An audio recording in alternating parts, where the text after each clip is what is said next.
आप सबका बहुत इंतज़ार था हमें, इससे पहले कि ये बात आप हमसे कहते, आप सबका बहुत इंतज़ार था। और हर एक चेहरे पे वो जो एक ख़ास रोशनी है आज, उस रोशनी का बहुत इंतज़ार था। आज जो हम साथ बैठे हैं, तो एक बात तो तय है कि इल्म और तालीम जो सबसे बड़ी दौलत है, एक ऐसी दौलत जो कोई हमसे छीन नहीं सकता, चोरी नहीं कर सकता, एक ऐसी दौलत जो हमें असल मायने में अमीर बनाती है। उस पे एक डिस्कशन उनके साथ जिन्होंने इस शहर में इल्म का रुख ही बदल दिया। हमारे डेप्यूटी चीफ मिनिस्टर, हमारे education minister, a very very inspiring politician Manish Sisodia ji, बहुत बहुत शुक्रिया इस सेशन में आने के लिए। Thank you very much. Manish ji, मैं इल्म की एक नज़्म से शुरुआत करना चाहूँगी। इल्म से बढ़ के कुछ भी जहां में नहीं, फूल ऐसा कोई गुलिस्तां में नहीं। इल्म अल्लाह ने फ़र्ज़ हम पर किया, इल्म से हम पे राज़े हकीकत खुला। इल्म से ही मिली हमको राहे वफ़ा, इल्म है इब्तिदा, इल्म है इंतहा। इल्म से बढ़ के कुछ भी जहां में नहीं, फूल ऐसा कोई गुलिस्तां में नहीं। इल्म से हमको राहे हकीकत मिली, इल्म पर है अमल की इमारत खड़ी। इल्म फ़िक्रो नज़र, इल्म है आगही, इल्म एहसास है, इल्म ही ज़िंदगी। इल्म से बढ़ के कुछ भी जहां में नहीं, फूल ऐसा कोई गुलिस्तां में है ही नहीं। क्या बात है, बहुत शानदार। मनीष जी, सबसे पहले मैं आपसे ये पूछना चाहूँगी, आप एक स्कूल टीचर के बच्चे हैं। ये जो मिनिस्ट्रीज़ मिलती हैं, इसमें ख़ुद की चॉइस होती है? क्या आपने ये ख्वाहिश जाहिर की थी कि आपको एजुकेशन मिनिस्ट्री चाहिए? 49 डेज़ की जब पहले 2013 में गवर्नमेंट बनी थी जी, तो उस वक्त तक कभी तो मंत्री बनना ही नहीं सोचते थे, तो शिक्षा मंत्री बनना तो बहुत दूर की बात थी। पर जब अरविंद जी जब जीत गए और तय हो गया कि अब सरकार बन रही है जी, तो अरविंद जी ने, फिर भी हम सोच रहे थे कौन कौन मंत्री बनेगा, किस किस को मिनिस्ट्री। अब मुख्यमंत्री अरविंद जी बन नहीं थे जी। तो उन्होंने बोला यार मैंने ये 6 नाम छांटे हैं और इसमें मैं चाहता हूँ आप भी मंत्री बनो। तो अच्छा लगा, पर मैंने कहा यार फिर मैं ना एजुकेशन मिनिस्ट्री ले लूँगा। अच्छा। तो बोले हाँ ये अच्छा रहेगा, एजुकेशन मिनिस्ट्री ले लेना। तो उससे पहले एजुकेशन पे थोड़ा बहुत काम था, थोड़ी समझ थी, लेकिन शिक्षा मंत्री बनेंगे ये पहले सोचा नहीं था, और जब बन गए तो अब और कुछ सोचता नहीं है। तो मनीष जी, मैं बिल्कुल साफ साफ सच्ची बात एक पूछना चाहती हूँ कि जब आप स्कूल में थे तो आप एक अच्छे स्टूडेंट थे या आप एक बुरे स्टूडेंट थे? ऑप्शन और नहीं है कुछ? एवरेज। एवरेज स्टूडेंट थे। वो सबसे अच्छी पोजीशन होती है, you know, I think average student की। और तो आपने जब एजुकेशन मिनिस्ट्री चुनी, आपके क्या वो आपके ख्वाब से रिलेटेड था? और ख़ास कर जो आज हमारे दिल्ली के सरकारी स्कूल हैं, जो कि प्राइवेट स्कूल्स के लिए बहुत एक इनसिक्योर सी जगह बन गई है, क्योंकि दिल्ली वाले किसी से भी बात करो तो वो एक दिल्ली के सरकारी स्कूल में ही जाना चाहता है अब, क्योंकि वहाँ पे ऐसी ऐसी चीज़ें हो गई हैं जो प्राइवेट स्कूल्स में नहीं देखने को मिलती हैं। तो ये जो ख्वाब है, ये जो आपने ख्वाब बुना है, ये आप कहाँ ले जाना चाहते हैं? मतलब एक स्टूडेंट के जहन में तालीम जो है वो एक भारी बस्ता होता है जब उस वक्त वो पढ़ाई कर रहा होता है, बाद में पता चलता है। आपका ख्वाब क्या है? वो कौन सी मंजिल है जहाँ पे आप पहुँचना चाहते हैं? एक्चुअली मेरा ख्वाब एजुकेशन है ही नहीं। अच्छा। मुझे, मैं बार बार बोलता भी हूँ कि मेरे को तो एजुकेशन का ई नहीं आता, ना मैं एजुकेशनिस्ट हूँ। इस देश को लेके, अपने समाज को लेके, अपने आस पड़ोस को लेके, अपने हम सब के मन में कुछ ख्वाब होते हैं। मुझे ऐसा लगता है कि वो सारे ख्वाब एजुकेशन से पूरे हो सकते हैं और कोई रास्ता नहीं है। ख्वाब यह है कि हम ऐसा हिंदुस्तान बनाएं जो आपस की मजहब की लड़ाइयों से ऊपर हो, जहां लोग इंसानियत में रहें। ये एक ताली प्लीज। ख्वाब यह है कि ऐसा हिंदुस्तान बनाएं जहां धर्म संप्रदाय ना हो, धर्म हो। मैं और जहाँ आदमी इंसान जो है दोनों पैरों पे खड़ा होता है, दो पहिए पे चलता है, तो धर्म और विज्ञान दोनों की गाड़ी पे बराबर बैलेंसिंग करके चले। वो एजुकेशन के अलावा कोई रास्ता मुझे नहीं दिखता। मुझे कोई डिपार्टमेंट और दिखता नहीं सरकार में, वरना मैं मुख्यमंत्री जी को कह के वो ले लेता, लेकिन मेरी चलती है इतनी उन पर। मतलब मेरी रिक्वेस्ट मानते हैं वो। तो मुझे लगता है एजुकेशन से ही हम इस तरह का समाज खड़ा कर सकते हैं जो धर्म को धर्म के सब्सटेंस के रूप में समझा सकता है और विज्ञान को एक सुविधा के रूप में, एक उसके साइंटिफिक टेम्परामेंट के साथ में। और जैसा समाज हम खड़ा करना चाहते हैं, हम चाहते हैं बहुत शानदार डॉक्टर्स हों, हम चाहते हैं बहुत शानदार इंजीनियर्स, वकील, अफसर, नेता अच्छे हों और अच्छे इंसान भी हों, तो वो तो एजुकेशन के अलावा कहीं से नहीं हो सकता। सुपर्ब। उस सपने को पूरा करने का जरिया एजुकेशन है। तो उसके लिए मतलब एक अच्छा इंसान बनाने के लिए वो एक लैब है हमारे दिल्ली के गवर्नमेंट स्कूल्स आजकल, जिनसे बहुत कुछ सीखने को मिलता है। और सबसे इंटरेस्टिंग बात जो मुझे लगती है कि स्कूल में आपने ऐसी ऐसी चीज़ें इंट्रोड्यूस की हैं जो पहले किसी ने सोची नहीं थी, जैसे कि हैप्पीनेस करिकुलम या फिर एंटरप्रेन्योरशिप पे पूरा का पूरा एक कोर्स। तो ये जो एक्सपेरिमेंट्स हैं आपके, जिसका जिक्र आपकी किताब में भी है, ये एक्सपेरिमेंट्स आप करके मतलब आपको क्या लगता है कि क्या हमें सच में अपनी जो धर्रे की एजुकेशन सिस्टम एक चलती आ रही थी उसमें कुछ बदलाव की ज़रूरत है? देखिए, एजुकेशन की मैंने किताब में भी लिखा है, एजुकेशन को हमें दो हिस्सों में बांट के देखना पड़ेगा। एजुकेशन पे काम करते हैं जब हम, तो दो हिस्सों में काम की ज़रूरत है जी। एक तो एजुकेशन की अपनी प्रॉब्लम्स हैं, मतलब fixing the problem of education. जी। टीचर्स नहीं है तो टीचर लाने पड़ेंगे, स्कूल नहीं है तो स्कूल बनवाने पड़ेंगे, टीचर्स को दुनिया में क्या हो रहा है वो बताना पड़ेगा, समझाना पड़ेगा। जी। ये fixing the problem of education है। जी। ये एजुकेशन नहीं है। स्कूल बनाना एजुकेशन नहीं है, राइट। टीचर्स लाना एजुकेशन नहीं है, क्लासरूम में ड्राइंग बोर्ड लगवाना एजुकेशन नहीं है।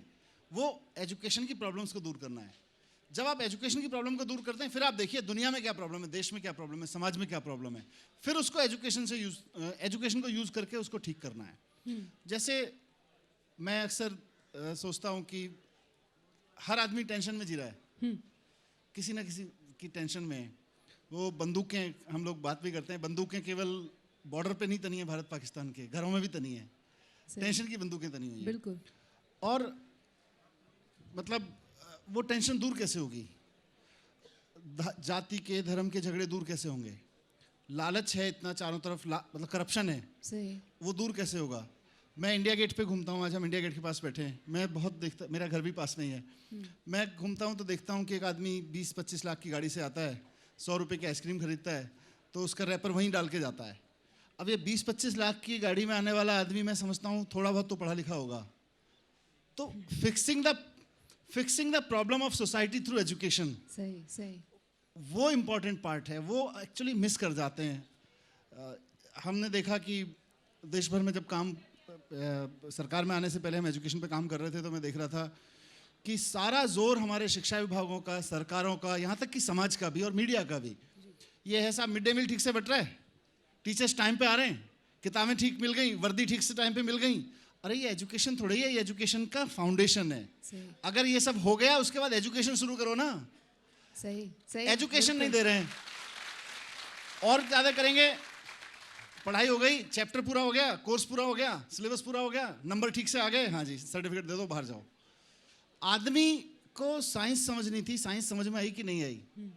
मेरे पास एक लड़की आई अभी पिछले दिनों, मैथमेटिक्स की टॉपर थी वो हमारे स्कूल्स में, 100 आउट ऑफ 100 मार्क्स लेके आई। तो मैंने पूछा उससे, बेटा आपको मैथमेटिक्स में सबसे अच्छा क्या लगता है? उसने कहा ट्रिग्नोमेट्री। तो मैंने कहा, ऐसे इंस्टेंट सवाल मेरे मन में आया कि ट्रिग्नोमेट्री कहाँ यूज होती है? So she took almost 3 minutes to reconcile her thoughts, then she said कि साहब बिल्डिंग वगैरह बनाने में काम आती है। तो मुझे लगा ट्रिग्नोमेट्री की टॉपर को, मतलब मैथमेटिक्स की टॉपर को जो कहती है मेरा ट्रिग्नोमेट्री फेवरेट टॉपिक है, उसको ट्रिग्नोमेट्री रटा दी गई है। Absolutely. अच्छा बिल्डिंग दी गई होगी, अच्छा स्कूल होगा, ड्राइंग बोर्ड ठीक होगा, मिड डे मील भी ठीक से मिला होगा, यूनिफॉर्म बुक्स भी ठीक से मिली होंगी, टीचर भी, तभी 100 आउट ऑफ 100 आए। Absolutely. लेकिन उसको पता ही नहीं है ट्रिग्नोमेट्री कहाँ है। वो तो शार्प है, थोड़ी सी समझ गई कि कुछ ट्रिकी क्वेश्चन है, निकाल लिया। तो वो पढ़ाई नहीं हो रही है। अभी हम शिक्षा व्यवस्था, ढांचा, फैसिलिटीज़ इन पे काम कर रहे हैं। Happiness curriculum, entrepreneurship mindset curriculum और एक नया कैरिकुलम हम लेकर आ रहे हैं, देशभक्ति कैरिकुलम। ये पढ़ाई की बात है। सही 12 साल एक आदमी ज़िंदगी को स्कूल के दे तो वहाँ से निकले तो किसी कॉन्फिडेंस में निकले ना, किसी एक क्रिटिकल थिंकिंग, एनालिटिकल थिंकिंग के साथ निकले ना, वो हम फेल हो रहे हैं। राइट और मनीष जी एक चीज़ मैं जो यहाँ पे बिल्कुल कहना चाहूँगी, आज के दौर में तालीम इसलिए समझ में आती है कि आपने सही तालीम पाई कि नहीं पाई, जब आपको दिखता है कि आपका ज़मीर ज़िंदा है कि नहीं है, आपके अंदर से सही और गलत को समझने की वो आवाज़ आती है कि नहीं आती है। बिल्कुल। और मुझे जब हमने ये हैप्पीनेस कैरिकुलम शुरू किया, लोगों ने मुझसे पूछा हैप्पीनेस पढ़ाई जा सकती है क्या? मैंने कहा अगर हैप्पीनेस तो फिर भी दिखती है, चेहरे पे दिखती है, हाव भाव में दिखती है। एटम आप में से किसी ने देखा है? अगर एटम पढ़ाया जा सकता है, अगर प्रोटॉन, न्यूट्रॉन, इलेक्ट्रॉन पढ़ाया जा सकता है, अगर ये पढ़ाया जा सकता है कि हर एक दुनिया में जो कुछ भी सब्सटेंशियल है उसके अंदर सबसे टाइनीस्ट आइटम है एटम, और एटम के अंदर भी प्रोटॉन, न्यूट्रॉन, इलेक्ट्रॉन है और उसके अंदर एनर्जी है। अगर ये पढ़ाया जा सकता है तो दुनिया की कोई भी चीज़ पढ़ाई जा सकती है। और मुस्कुराहट तो पढ़ानी ही और चाहिए, हैप्पीनेस बिल्कुल सही फिर बात। हैप्पीनेस तो बिल्कुल पढ़ाई जा सकती है। तो इसीलिए मैंने कहा कि हम एक्चुअली हमने एजुकेशन को एज ए टूल दुनिया भर में यूज़ किया है, और मैं दुनिया भर की बात कर रहा हूँ। जी जहाँ जहाँ ये समझ बनी कि एजुकेशन बड़ी अच्छी चीज़ है, हमें आगे बढ़ाना चाहिए, वहाँ वहाँ ज़्यादातर समझ ये बनी है कि एजुकेशन बड़ी अच्छी चीज़ है, गरीबी मिटाने के काम आती है। एजुकेशन बड़ी अच्छी चीज़ है, बेरोजगारी मिटाने के काम आती है। अभी हम एक समाज के रूप में ये स्वीकार ही नहीं करते, एक राष्ट्र के रूप में स्वीकार ही नहीं करते कि एजुकेशन बड़ी अच्छी चीज़ है, ये नफरत, आतंकवाद, लालच मिटाने के भी काम आएगी। ये अभी हम यूज़ नहीं कर रहे। बिल्कुल बिल्कुल। मनीष जी इस चीज़ पे मैं आना चाहती थी क्योंकि जब स्कूल की यादें होती हैं तो स्कूल की यादें होती हैं, हमने इंग्लिश पढ़ी, हमने फिज़िक्स पढ़ी, हमने केमिस्ट्री पढ़ी, हमने गंगा जमनी तहज़ीब पढ़ी कि नहीं पढ़ी, हमने ज़बान पढ़ी कि नहीं पढ़ी। मुझे याद है मेरे स्कूल में, खुदा ना करे मेरी हिंदी टीचर सुन रही हो, मगर उन्होंने हिंदी को इतना अनइंटरेस्टिंग बना दिया था कि बस मुझे लगता था कि मुझे रटना है और रट के एग्ज़ाम देना है। मैंने इतना रट लिया कि मेरे बोर्ड्स में इलेक्टिव में 0.5 ब्रिलियंट स्टूडेंट्स का मुझे सर्टिफिकेट मिला, जो सर्टिफिकेट आज तक मैं छुपाती हूँ क्योंकि मैं निभा नहीं सकती उसको। तो ज़बान पे कितना ज़ोर है, हमारे कल्चर पे कितना ज़ोर है हमारे स्कूल्स में? नहीं, ज़बान, कल्चर एक जीने का अंदाज है। जी एक है स्किल, जैसे मैंने एटम का जिक्र किया, मैथमेटिक्स है, बायोलॉजी, जूलॉजी, इसमें से ज़्यादातर हिस्सा स्किल है। जी कहीं ना कहीं हम समझते हैं कि जिया मतलब किस स्किल को हम यूज़ करेंगे। कोई स्पोर्ट्स पर्सन बनता है, कोई डॉक्टर बनता है, कोई लॉजिक समझता है, कोई मैथमेटिक्स समझता है। जी ज़बान, कल्चर, ये सब तो जीना तो सबको है। स्पोर्ट्स वाले को भी जीना है, डॉक्टर को भी जीना है, आईएएस को भी जीना है, लॉजिक वाले को भी जीना है। तो आर्ट एंड कल्चर को मैं देखता हूँ कि मतलब इस तरह से मैंने कुछ इसको सेग्रीगेट किया है। बहुत लेमैन है, कुछ लोग एक्सपर्ट होंगे, इसके क्रिटिसाइज कर सकते हैं कि ये सब प्रोज है जिंदगी का। जी साइंस पढ़ना, मैथमेटिक्स पढ़ना, ये सब जिंदगी के प्रोज को पढ़ना है। आर्ट एंड कल्चर जिंदगी की पोएट्री को पढ़ना है। कर्व्स हैं, वाओ जिंदगी में कर्व्स आते हैं। Wow super. और ये इसलिए ज़रूरी है क्योंकि आपने हिंदी की बात की, मुझे भी हिंदी में कबीर बहुत अच्छा लगता था। और आज मैं सोचता हूँ कि यार पूरा बचपन कबीर को पढ़ते पढ़ते सिर्फ नंबर के चक्कर में चला गया। सही कबीर का एक दोहा ठीक से रट लो, एक नंबर ठीक से मिल जाएगा। अगर उस समय किसी ने कह दिया होता कबीर का एक दोहा ठीक से रटो मत, समझ लो एक जिंदगी ठीक से कट जाएगी। बिल्कुल वो ताकत है, पर अनफॉर्चुनेटली हम यूज नहीं कर रहे वहाँ। बिल्कुल बिल्कुल। तो हमारे गवर्नमेंट स्कूल्स में क्या इस चीज़ पे मतलब इस तरह की कोई ऐसा प्रोविज़न है कि हम अपनी तहज़ीब के बारे में बात करते हैं, या फिर कोई पोइट्री सेशंस होते हैं या स्टोरी टेलिंग होती है, रेफरेंस टू द कॉम्प्रहेंशन वाला पार्ट नहीं? नहीं, नॉट एट ऑल। ये जो इसमें हमने कई प्रयोग किए हैं। एक तो जैसा मैंने बोला हैप्पीनेस कैरिकुलम है। हैप्पीनेस कैरिकुलम नर्सरी से 8वीं तक हम चला रहे हैं और इसमें बहुत सारी स्टोरीज हैं जी और उस स्टोरी का एसेंस है, वो एसेंस समझाने की हम कोशिश कर रहे हैं। जी एसेंस पे काम किए बिना बच्चा कुछ और समझ जाता है। सही। जैसे एक दूसरा हम इसमें काम कर रहे हैं कि हमने एक प्रतियोगिता कराई बच्चों के बीच में ही लिखने की। अच्छा और हमने हिंदी एकेडमी हमारी सरकार में है, हमने कहा हिंदी एकेडमी की तरफ से हम देखना चाहते हैं हमारे टीचर्स में और बच्चों में बहुत सारे कवि छिपे हुए हैं, लेखक छिपे हुए हैं, आप लिखो। तो लिख के दिया बच्चों ने और इतना शानदार था और उनके अपने जीवन को इस तरह से एक्सप्रेस किया। मैं एक लड़की का रेफरेंस, मुझे क्योंकि कविता ठीक से याद नहीं है, लेकिन उसने रेफरेंस दिया उस लड़की ने कि मेरे जीवन में बहुत सारे सपने थे और मैं कभी कुछ करूँगी, कुछ पंख लगा के उड़ूँगी, ये सब सोचती थी। लेकिन जब मेरी फैमिली ने डिसाइड किया कि घर की इनकम लिमिटेड है और घर का लड़का प्राइवेट स्कूल में पढ़ेगा क्योंकि वहाँ फ़ीस लगती है, लिमिटेड इनकम है, और घर की लड़की को हम सरकारी स्कूल में पढ़ा लेंगे क्योंकि वहाँ फ्री मिल जाती है एजुकेशन, तो मेरे सपने टूट गए। पर जब 2015 से हम लोगों ने काम करना शुरू किया और 2-3 साल के अंदर अंदर बच्चों के अंदर भी कॉन्फिडेंस बनना शुरू होगा कि हमारे गवर्नमेंट स्कूल भी ठीक होने लगे, तब वो लड़की कविता लिखती है कि मेरे पंख फिर से निकल आए हैं, मेरे वो सपने फिर से जगाए हैं। पर जो मैं कहना चाहता हूँ कि कहानी जब हम पढ़ाते हैं या कबीर को हम पढ़ाते हैं, कहीं ना कहीं सारी की सारी एजुकेशन नंबर्स के लिए हो गई है, मार्क्स के लिए हो गई है जी। उसका एसेंस खो गया है।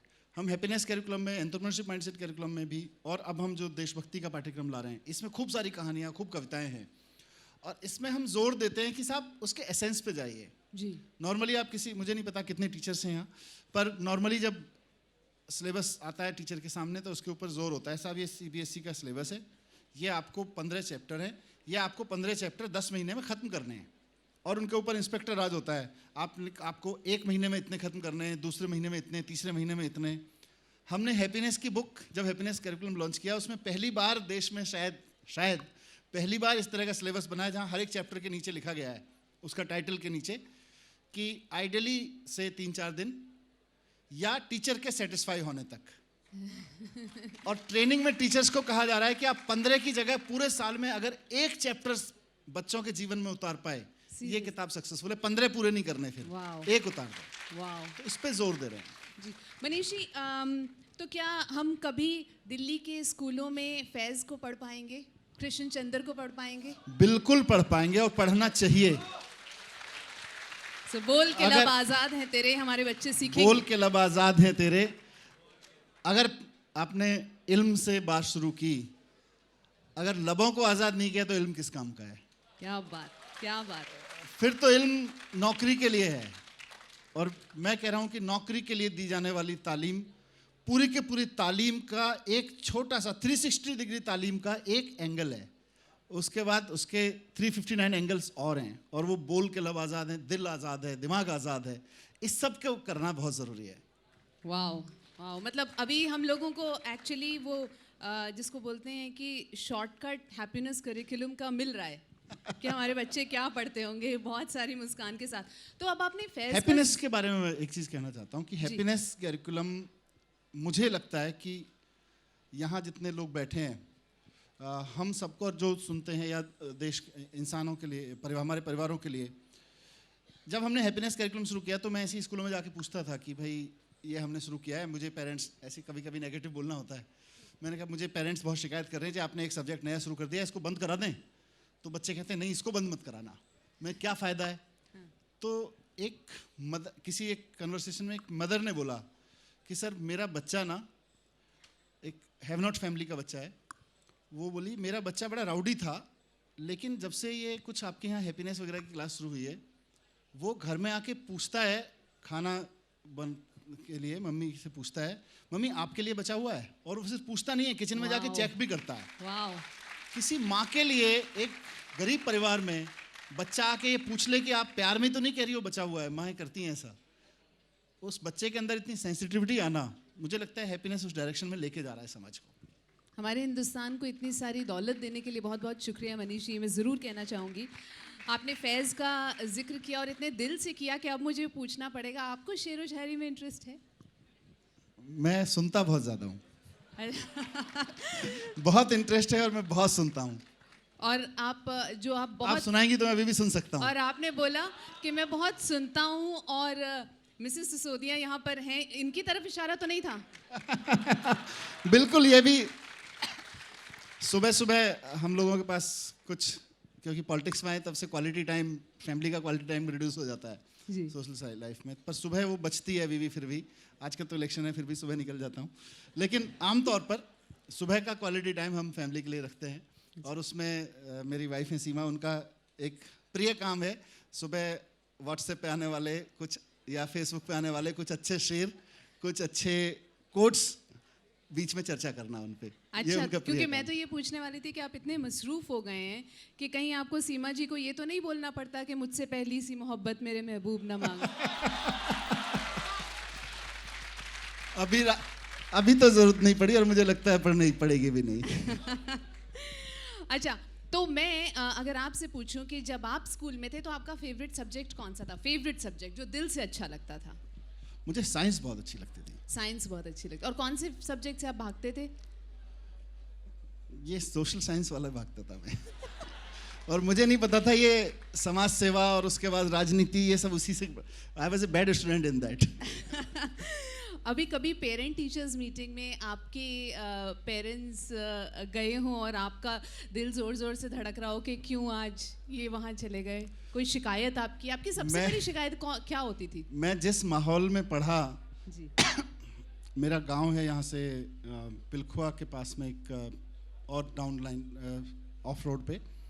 मेरे फादर टीचर थे वहाँ से 16 किलोमीटर दूर, और एक बड़ा स्कूल बनाया था वहाँ किसी ने, वहाँ पे एक हॉस्टल भी बनाया हुआ था। तो हम लोग मंडे सुबह जाते थे साइकिल से। मेरे फादर ने वहाँ एक कमरा, मतलब हॉस्टल में कमरा लिया हुआ था और हम लोग वहीं रहते थे। तो मैं आज जब पीटीएम पूछ रहे हैं तो मुझे लगता है मेरी तो रोज़ ही पीटीएम होती थी। मेरे फादर वहीं रहते थे, सारे टीचर्स वहीं रहते थे। सारे टीचर्स जिनसे मैं क्लास में पढ़ता था दोपहर को आके मेरे सारे वहीं हॉस्टल में गप्पाबाजी करते थे फादर के साथ बैठ के। उनके लिए मुझे चाय बनानी होती थी। तो मेरी पीटीएम तो हर रोज़ होती थी। अच्छा। But it was good. It was very good, and I really am grateful to the Almighty God, nature, whatever you say, कि मतलब मेरी अपब्रिंगिंग उन टीचर्स के बीच में हुई है जिन्होंने मुझे इंसानियत के बारे में भी और टीचर्स के बारे में बहुत कुछ, टीचर क्या सोचता है, किन परिस्थितियों में कहाँ जूझता है, कहाँ उलझता है, ये सारी चीज़ें मैंने 12 साल की स्कूलिंग में जानी है। मैं ये सवाल पूछना चाहती थी मनीष जी कि हम सब अपनी ज़िंदगी में जब हमें हिम्मत बटोरनी होती है या फिर ख़ुद को एक मायूसी वाली दुनिया से वापस लाना होता है, एक ज़ोर पकड़ना होता है, तो हम अपने हीरोज़ चुन लेते हैं। जैसे अगर आप मेरे ऑफिस में आए तो मेरे वर्क स्टेशन पे आपको पाश और मंटो दिखेंगे। मैं रोज़ आके उनसे बात करती हूँ और कहीं ना कहीं फिर से वो एक नया जज्बा भर जाता है। क्या आपके कोई फेवरेट पोएट, आपके कोई फेवरेट राइटर जो आपको वो ऊर्जा देते हैं, जो आपको वो ताकत देते हैं कि मैं कहीं से भी शुरू कर सकता हूँ और कहीं भी जा सकता हूँ? अलग अलग समय पे, मतलब पाश जैसे उनकी कविता जो है सबसे खतरनाक होता है सपनों का मर जाना। दुष्यंत कुमार ने बहुत ऊर्जा दी है। दुष्यंत कुमार को जितना पढ़ा, जितना साए में धूप पहली बार जब खरीदी, उससे पहले उनके 4-6 जो मशहूर शेर हैं वो कानों में इधर उधर से गूंजते थे, सुनने को मिलता था। लेकिन बुक फेयर से जब पहली बार साए में धूप हाथ लगी जी, और उसके बाद लगा क्या खजाना है यार इस आदमी के पास में। सही। तो फैज़ को सुनते हैं, बहुत लोग हैं जिन्होंने प्रभावित किया है। पर जीवन के रूप में देखें तो गांधी से ऊपर मुझे, मतलब ऊपर और नीचे नहीं है, हर आदमी का अपना जीवन है। सही। पर गांधी से मैं बहुत प्रेरित हूँ। अच्छा, मैं आपको 2 शेर पढ़ के सुनाऊंगी, आपको एक पिक करना है और उसकी वजह बताना है कि आपने उसी को क्यों पिक किया। चलो इस बहाने 2 शेर सुनने को मिलेंगे। तो पहला इकबाल का है कि खुद ही को कर बुलंद इतना कि हर तकदीर से पहले खुदा बंदे से खुद पूछे बता तेरी रज़ा क्या है। और दूसरा शेर है, अदब तालीम का जौहर है, जौहर गहना, अदब तालीम का जौहर है, जेवर है जवानी का, वही शागिर्द हैं जो खिदमते उस्ताद करते हैं। पर्सनैलिटी के पॉइंट ऑफ व्यू से खुद ही को कर बुलंद इतना मेरे लिए बहुत मायने रखता है। और अगर अपने बच्चों को कुछ सिखाना होगा तो? नहीं, सीखना एक माध्यम है ना, अल्टीमेटली कुछ करना है, फिर जीना कैसे है वो सीखने के लिए माध्यम है जी। शागिर्द, उस्ताद, ये सारे रिलेशनशिप कहीं ना कहीं किसी मीडियम के लिए हैं। अल्टीमेटली तो आपको अपना समाज में जीवन कैसे जीना है, खुद ही के साथ जीना है, बेखुदी में जीना है, दूसरों के लाइफ में कुछ खुशी कंट्रीब्यूट करके जीना है तो खुश रहना है, या दूसरों की लाइफ को शोषण करना है तो खुश रहना है, दोनों से तो खुद ही को कर बुलंद उतना कि खुद बंदे से पूछे। मनीष जी, आखिरी सवाल, आप जिंदगी जहन से जीते हैं, दिमाग से या दिल से? दिल से। 100%? 100%। दिमाग से जीना बड़ा मुश्किल है। दिमाग से जीना मुश्किल है, मुझे लगा आसान है। दिमाग से जीना बहुत क्योंकि मुश्किल दिल तो ऐसी ऐसी चीज़ों पे मतलब ऐसी राह पे छोड़ देता है जहाँ पे हम कभी कभी खुद को बहुत अकेला पाते हैं। एक्चुअली अलग अलग आदमी अलग अलग अंदाज में जीता होगा। मुझे ऐसा लगता है जब हम बहुत दिमाग लगाते हैं ना तो उलझ जाते हैं, और दिल हमें रास्ता बता देता है कि ये ठीक है, करो। क्या बात है मनीष जी। सबसे अच्छा लगा मुझे कि हमारे कुछ पॉलिटिशियंस हैं जो मुस्कुराते भी हैं, तालीम की बात करते भी हैं, ये भी कहते हैं कि बोल के लब आज़ाद है तेरे, और कहते हैं कि कर जा। और अगर तालीम मैं एक चीज़ यहाँ, सॉरी बीच में इंटरप्ट करूँगा, मेरे राय में, और मैंने अपनी किताब में भी लिखा है कि मेरी राय में शिक्षा और शिक्षक का एकमात्र काम विद्रोही बनाना है। साइंस के प्रति, वर्तमान परंपराओं के प्रति, जो कुछ लिखा कहा गया उसके प्रति, कि उससे आगे चलना है ना। अगर विद्रोही नहीं बनाए तो आगे कैसे जाएगा? बस हमारी दुआ है कि आप हमारे एजुकेशन मिनिस्टर बस बने रहें। वाह, हम आपको हिलने ना दें। शुक्रिया, और बहुत बहुत शुक्रिया जो है बहुत बहुत जश्न शुक्रिया, रेख्ता और के इस मकाम पे वाकई आने के लिए। बहुत बहुत शुक्रिया। Thank you so much.